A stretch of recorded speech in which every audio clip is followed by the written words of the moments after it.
Hi everybody, my name is Talitha and I head up Everyday Kids for Everyday People. This morning I would like to encourage our parents to lead their children intentionally through this crisis in history. This is going to impact our children and let's make it a positive impact. Now, how do we do this? Number one, we point them to Jesus. We need to show them that He is our constant hope, that He is our sense of peace and He is our sense of joy in the midst of crisis, suffering and loss. We are basically giving them a blueprint for how they can handle suffering for the rest of their lives.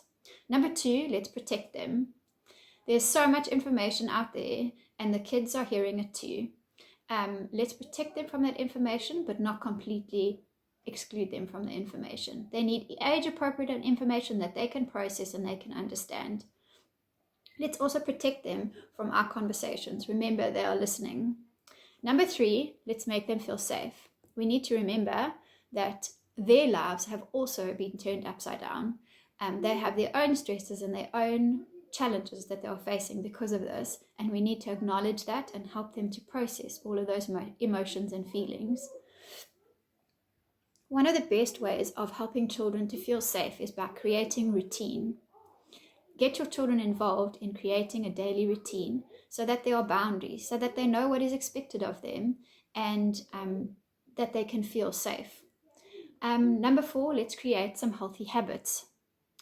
When we create this routine, let's make sure it's balanced. We need to look out for the children's physical, mental, and spiritual well-being.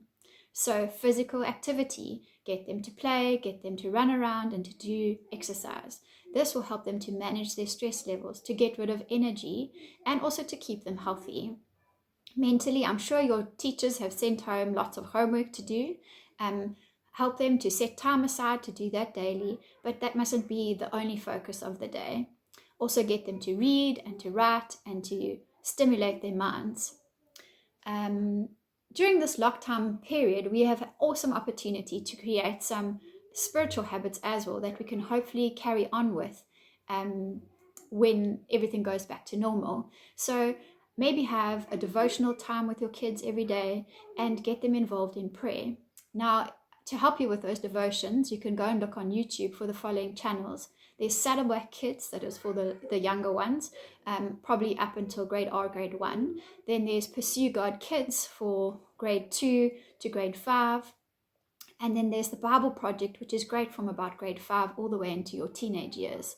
Watch these videos with your kids, chat about them, and then spend a time together where you pray. Anna put up a great resource on, it was an article on prayer, and in it spoke about how children's prayers are important.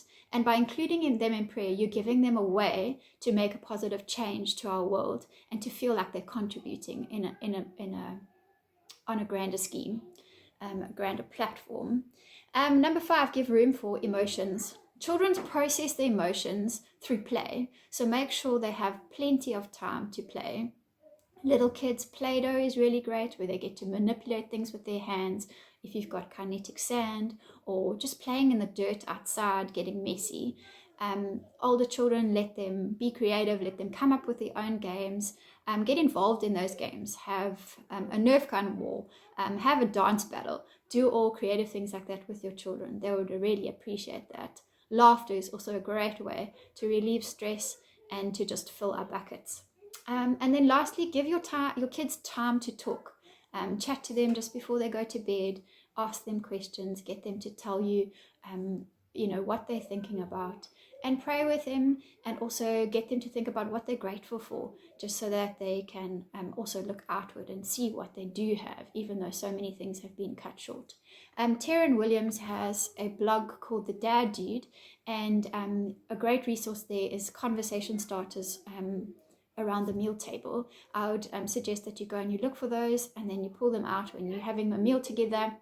We have so much opportunity to do that, to gather around the table and have good conversation. And lots of the conversation is really fun, but it's a starting point. And by encouraging that, then you'll be able to talk about more real things with your kids. Have a look on Facebook, on our Facebook page. I'm going to be uploading a bunch of resources that you can use with your kids over this time. I hope they'll be helpful, and I hope to see you all soon. Take care. Cheers.